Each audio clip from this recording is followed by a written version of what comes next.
En esta tarde, lo que quiero compartir con ustedes es cómo se construye una fe para estos tiempos. Son tiempos difíciles. Lo veíamos ayer. Y la fe puede flaquear. Somos seres humanos. No tenemos una capacidad de mantener absoluta fe. Por eso, alguien que se acercó a Jesús tuvo esta misma sensación que nosotros. Él vino, habló con Jesús y le dijo, Señor, cúrame que yo soy ciego.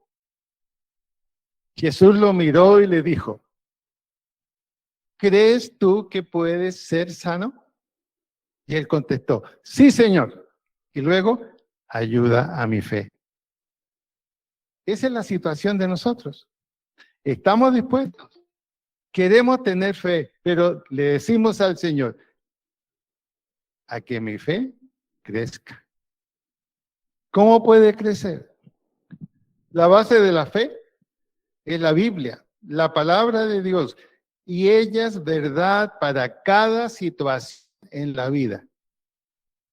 Todas las situaciones de nuestra vida, ahora, si no está bajo la palabra, duran y se fortalecen. Si está en la palabra, esa es la realidad. Esta palabra desplaza la ansiedad. Hoy día la enfermedad de moda es la ansiedad. Con quien usted hable. Y si van a un médico y consulta, la respuesta va a ser inmediata. Lorazepam, una pastillita cara. Y eso no va a quitar la ansiedad. La ansiedad es el temor a hacer, dudar que va a venir algo bueno y vivir constantemente en zozobra. Esa es la ansiedad. Y si usted quiere disfrutar mejor una enfermedad, agregue la depresión. La depresión es recordar el pasado y pensar que nunca va a cambiar, que siempre va a estar amenazante. Y cuando se mezclan las dos cosas, ¿qué es lo que sucede en el mundo hoy? Es crisis absoluta. Por eso que la palabra de Dios desplaza la ansiedad, transforma en esperanza y fe. Ahora, la paz del Señor a través de su palabra es para quienes le dejan reinar en su vida. Te va a extender una sola mano, tiene que ser las dos manos y mirándolo. Como diciendo, tú eres la única respuesta, la única esperanza que yo tengo verdadera. Además, tenemos que dejarle reinar. Él no quiere ser un invitado en nuestra vida para que observe nuestros fracasos o nuestras pequeñas. No, Él no quiere. Yo entro en su vida, pero voy a reinar en su vida. Es o todo o nada. Y los que hemos experimentado, yo ya llevo 53 años, he visto que Dios no miente. Dios responde cuando uno le dice, Señor, hazte cargo de todo lo que tú me digas. Y eso es lo que Dios quiere. Él no vino como ayudante, vino como el jefe. El diablo es el ayudante, que en cuanto ve al jefe, huye. Por eso entonces, su paz es para quienes le dejan reinar en su vida. No es para aquellos que buscan en tiempo de crisis. Por eso muchas veces, cuando nos hemos alejado del Señor, le buscamos en una crisis y tenemos respuesta y dice, ¿qué pasó? ¿Qué pasó? El Señor no está para solo emergencias. Está también para cuando estamos sanos y cuando vienen los procesos de dificultad. Pregúntate ahora, ¿con quién habitas y en quién confías? Date una respuesta a ti mismo. ¿Con quién habitas y en quién confías. No digo que para que Dios habite contigo tienes que desplazar tu esposa o tu marido, de ninguna manera. Pero la pregunta es esa, ¿dónde está tu confianza? ¿Dónde está tu fe? ¿Dónde está lo que esperas? Y el Señor en su palabra nos da esta respuesta en el Salmo 91, 1 y 2, y después en el Salmo 91, el 3 y el 4. ¿Se fue Jaime? Aquí estoy, pastor. Perdón. Y eso que a mí me gusta la de y no miré para allá. Bueno. Dice la palabra del Señor. Salmo 91, versos 1 y 2. Habita al abrigo del Altísimo, morará bajo la sombra del Omnipotente. Diré yo a Jehová, esperanza mía y castillo mío, mi Dios en quien confiaré. El que está hablando allí es Moisés. Es uno de los salmos de Moisés. Moisés cuando dice, el que habita al abrigo del Altísimo morará bajo la sombra del Omnipotente. Moisés está diciendo la infinitud de Dios. Si Dios va a cuidar, si Dios va a estar allí para dar un abrigo y seguridad, no será solamente en algunas cosas. Dios es infinito y cuando se compromete su presencia, se compromete a su presencia infinita en todos los lados de nuestra vida. Ahora, ¿por qué Dios tiene esa forma de ser? Yo estoy contigo en todo. Vas a morar conmigo con plena seguridad, siempre, infinitamente, porque Dios está diciendo, compárame. Yo no soy como la vida. La vida te acompaña. En este momento la vida te está acompañando porque estás vivo. Pero la vida es breve. No es infinita. Por más sano que estés ahora, puede venir una mala experiencia y la vida terminó. Dios dice entonces, yo estoy dispuesto y puedo cuidar aún de tu vida. Puedo hacerla beneficiosa, puedo hacerla fuerte, puedo hacerla con resultados. Y cuando llegues al momento en que termina, estoy yo para seguir contigo en la eternidad. Esa es la promesa de Dios. Nadie puede darnos esa promesa, ninguna compañía de seguros. Solamente Él. Solamente Él. Ahora, la brevedad de la vida, ahí en ese salmo también se menciona de la siguiente manera. Yo te libraré de la peste de ahora, los 3 y 4. Libra cazador de la peste, con sus plumas te cubrirá, y debajo de sus alas estarás seguro. Escudo y adarga es su verdad. Yo te libraré de la peste destructora. No se refiere al COVID o cualquier otra plaga. Se refiere a otra cosa. Está diciendo, hay algo de lo que no te puedes librar. No te puedes librar como ser humano que vuelves al polvo. Lo que se le dijo a Adán, del polvo fuiste tomado y al polvo volverás. Entonces, esa parte destructora ahí se refiere a la muerte.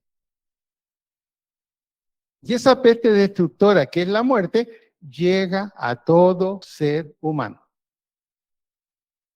Y él dice, yo te libraré de eso. Imagínense, de la muerte. ¿Por qué? Te incinerarán en cuanto tú exhales tu último suspiro, ahí estoy yo. Ahí estoy yo. Y comenzamos lo que te prometí, la vida eterna, si has sido fiel y yo he sido el rey en tu vida. Esta es la seguridad.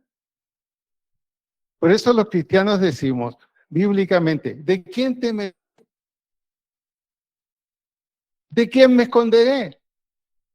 Si Dios es conmigo, ¿quién contra mí? Y eso es lo que nos está diciendo aquí. Ahora, también habla, yo te cuidaré del lazo del cazador. ¿Cuál es el lazo del cazador? Los engaños del diablo, y a veces hay que ver cómo nos pone a temblar. Cuando confiadamente y equivocadamente metemos la de caminar. ¿Y cómo salimos ahora, Señor? Dije lo que no tenía que decir, hice lo que no tenía que hacer, prometí lo que no. Dice, yo te libraré del lazo del cazador, porque te tienen cazado. Y te diste cuenta. ¿Y cómo vas a salir del lazo? Con la verdad. Perdón, pide perdón. Si hay que devolver, devuelve.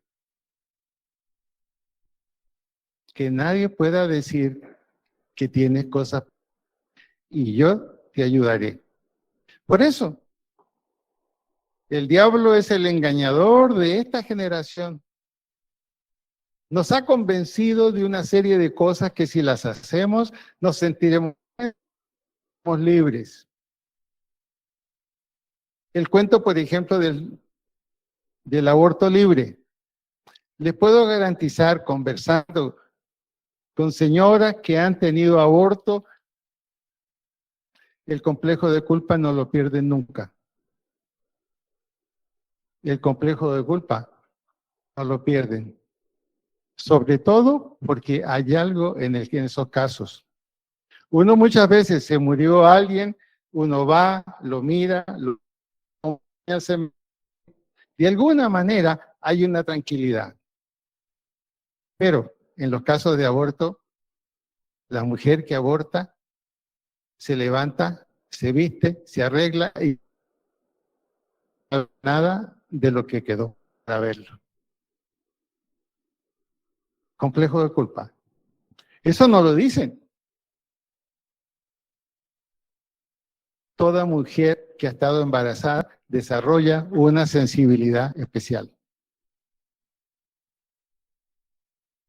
Por eso entonces, el engañador de esta generación, hazlo y serás feliz, hazlo y serás libre. No, estarás atada a ti misma toda la vida.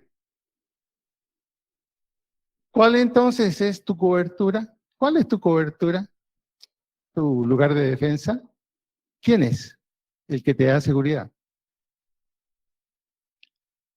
Si no es Dios tomando, reinando en tu vida, tiene que hacer un cambio. Isaías 41:8, por favor. Pero tú, Israel, siervo eres tú, a quien yo escogí, descendencia de Abraham, mi amigo. Amén. Es muy interesante cuando se lee en el hebreo y se ve en el hebreo. No es que yo sepa hebreo, pero tengo un diccionario y eso ayuda mucho. Ocurre que en ese pasaje, cuando dice Israel, siervo mío, no se está refiriendo al pueblo de Israel.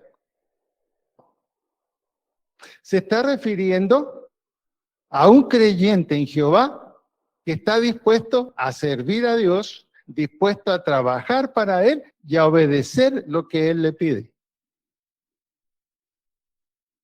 Nosotros no somos judíos, pero cuando nosotros actuamos como siervos del Señor, Él también nos llama siervo mío, como si fuéramos del pueblo de Él. Como si fuéramos del pueblo de Él. Por lo tanto, si somos del pueblo de Él, si somos de Jesucristo, también descendemos de Abraham. Son los primeros padres descendemos de Abraham. Entonces, está diciendo, al estar en esa situación, al estar en ese servicio, al ser siervo, tengo que tratarte como alguien. ¿Y cuál fue la primera familia de Dios? Abraham. De allí descendemos. Posteriormente, a Adán. Nosotros entonces, como los hijos de Dios, los siervos de Dios, debemos ser instrumentos de la revelación divina. Testigos de Dios ante las naciones. Porque somos del linaje del Mesías. El Mesías es del linaje de Abraham. ¿Cuál es entonces nuestra tarea? Es ser del Señor Jesucristo en las calles de Colombia en este último tiempo, para llevar el mensaje de Jesucristo que va a traer salvación a cientos. Y si no lo hacemos, se nos va a decir como a Ezequiel. Ezequiel, un profeta. El pueblo de Israel estaba pero perdido en todos. A tal punto que Dios le dice, ni a mí me quieren, que Dios diga, ni a mí me quieren escuchar. Y Ezequiel dijo, bueno, si no lo escuchan a usted, no hay nadie que vaya, pues. No, vas a ir tú. ¿Pero cómo? Señor, si a usted no lo quieren escuchar, ¿cómo me van a escuchar a mí? Y Dios le dijo lo siguiente, mira, tú irás, amonestarás al impío, le advertirás de su mal camino y le dirás que se está encaminando a una condenación. Si él se arrepiente, habrás salvado tu responsabilidad. Pero si tú no le hablas y lo dejas tal como está, yo voy a demandar la sangre de esa persona a ti. Ezequiel capítulo. Es lo mismo para nosotros. Igual. Si Cali está como está, es responsabilidad de nosotros los cristianos que hemos vivido aquí. Hemos disfrutado de la sucursal del cielo, pero ahora estamos viviendo en la sucursal del infierno.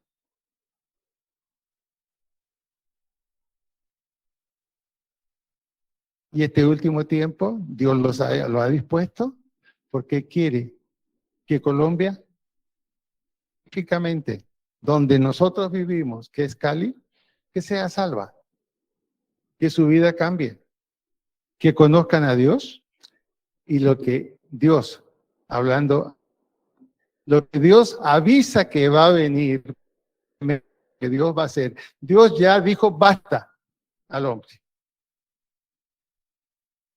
No seamos responsables de muchos que van a sufrir mucho por su falta de creencia. Esa es nuestra responsabilidad hoy. Y por eso nos está dando en el Espíritu, confiados en el Señor. Que si vamos de la mano del Señor, nada ni nada.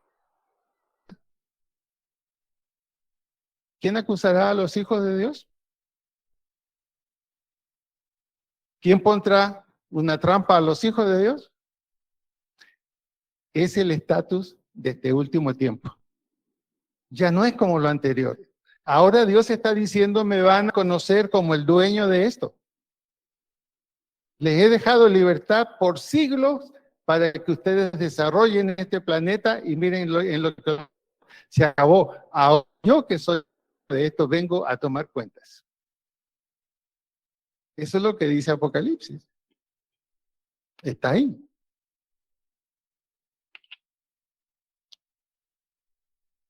El Salmo 27, 1 al 3.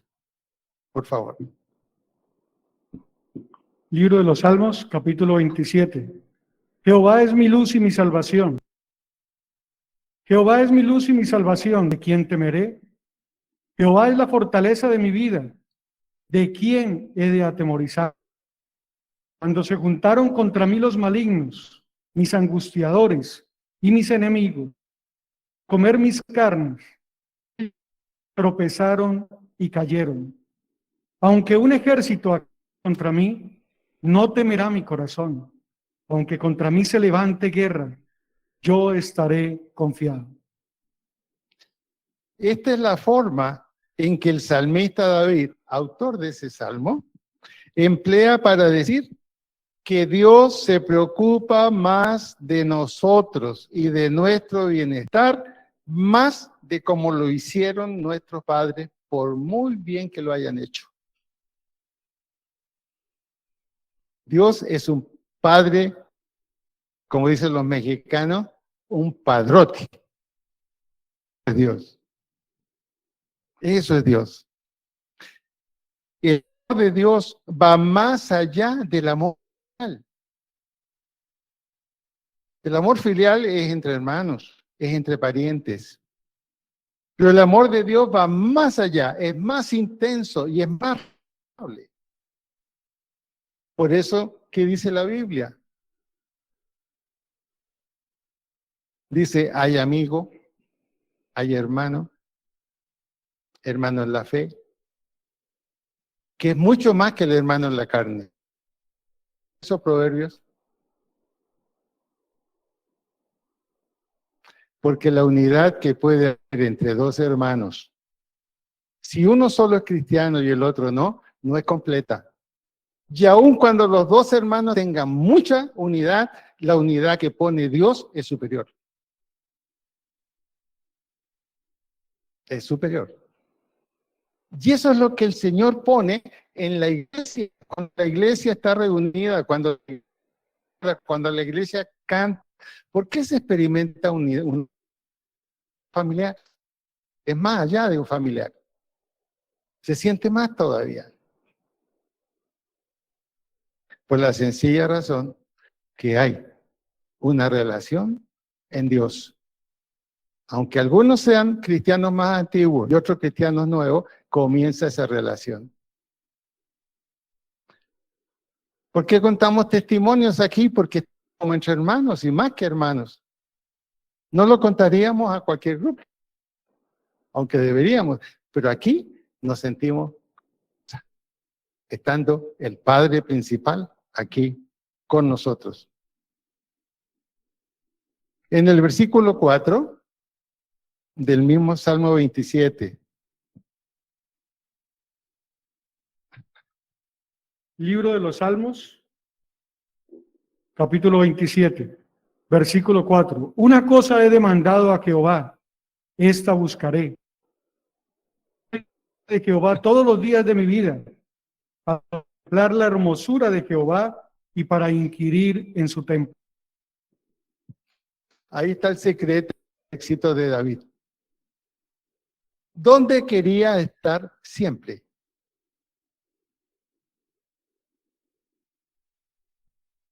¿Mm? En la casa del Padre, en la casa de Dios. Allí quería estar siempre. Allí iba al templo, allí aguardaba, allí esperaba. Y la voz de Dios venía a él diciéndole, David, fuérzate, yo estoy contigo. Aquí estoy yo. Para el caso nuestro, ¿cuál sería? ¿Cuál es la casa de Dios para nosotros?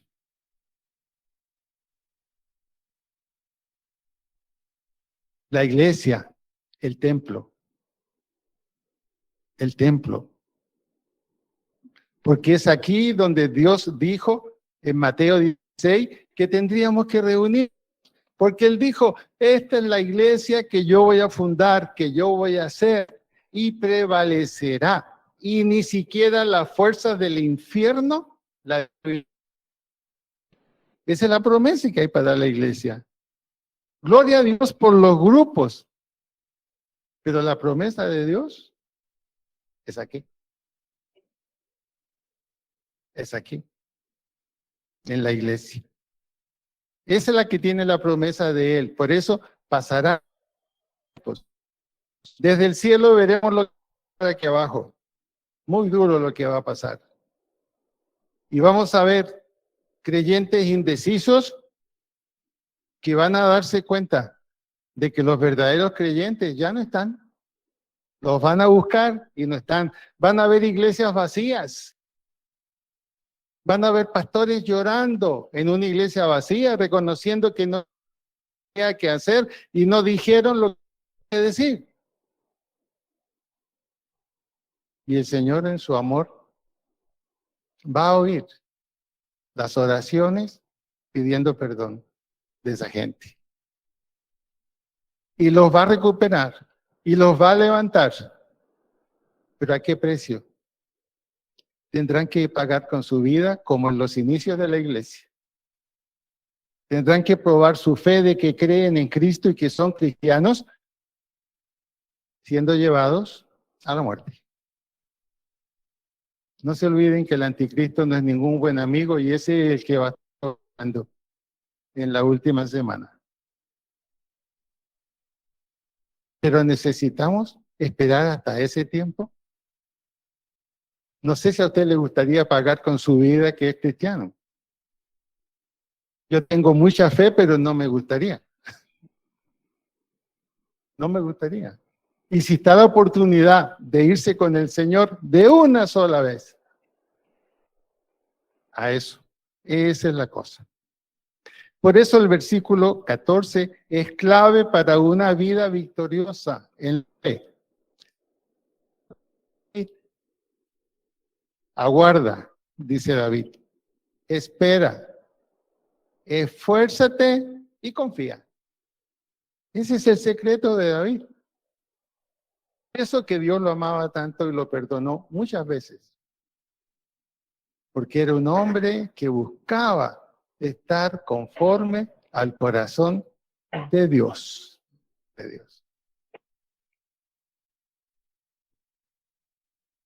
Y ya vamos terminando. Éxodo 14, versículo 13.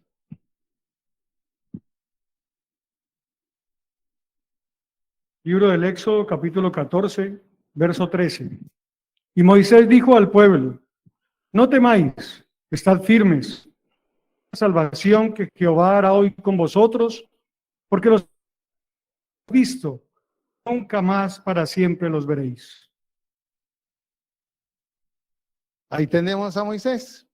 El pueblo otra vez en crisis. La fe que han tenido se perdió cuando están frente al Mar Rojo. ¿Y cómo vamos a pasar aquí? Tras de nosotros están los ejércitos egipcios preparados para acabarnos. Y están lamentándose y culpando a Moisés. Y Moisés, ¿qué les dice? No teman. Manténganse firmes. Manténganse firmes. Sigan creyendo que lo que Dios prometió es verdad. No dejen de creer en eso. Y miren la salvación que el Señor trabajará para ustedes hoy. Y Moisés, quizás por dentro, Señor, contéstame, no me vayas a dejar solamente con esta promesa. Porque Dios le habló a Moisés después que lo oró y le dijo, oye, dime, ¿por qué estás inquieto?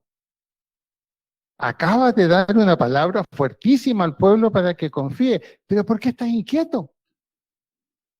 Eso no lo oyó el pueblo, Dios hablando con él. ¿Y qué hizo Moisés? Señor, ¿qué hago? Levanta tu vara y camina al mar. Y eso hizo Moisés, imagínense. Va allí con su vara. Ábrete, por favor. Ábrete, por favor. Y de repente ve cómo ese mar se abre.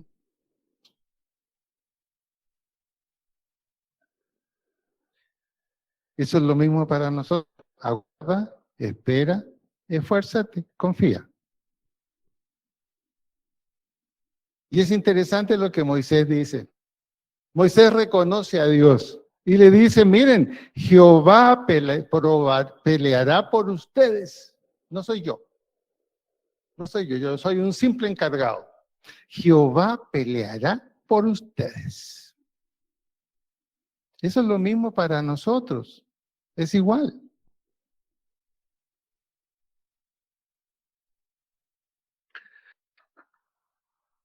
Lo que nosotros necesitamos mantener en nuestra vida.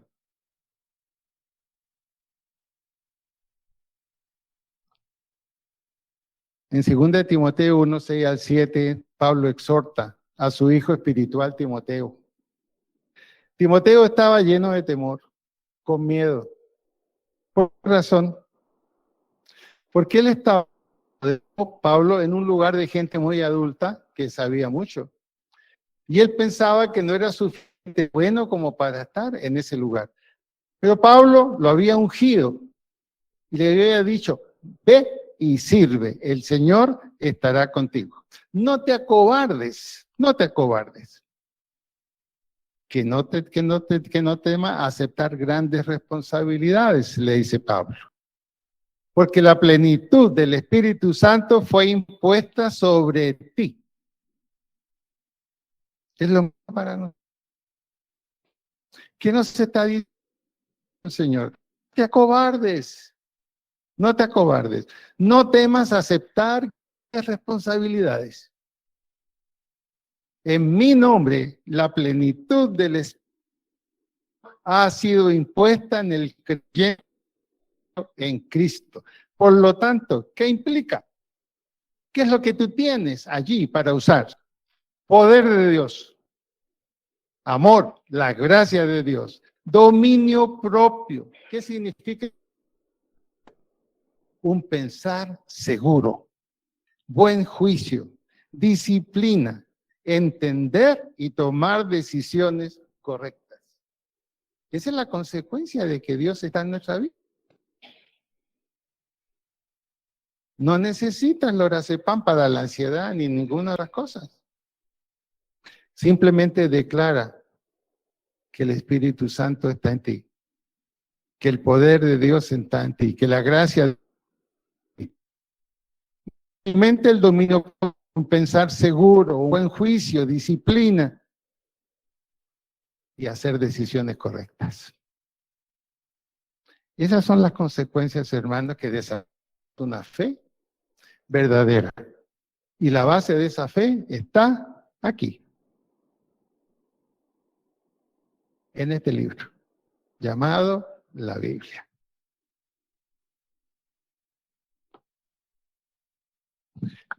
Los invito a que nos pongamos de pie.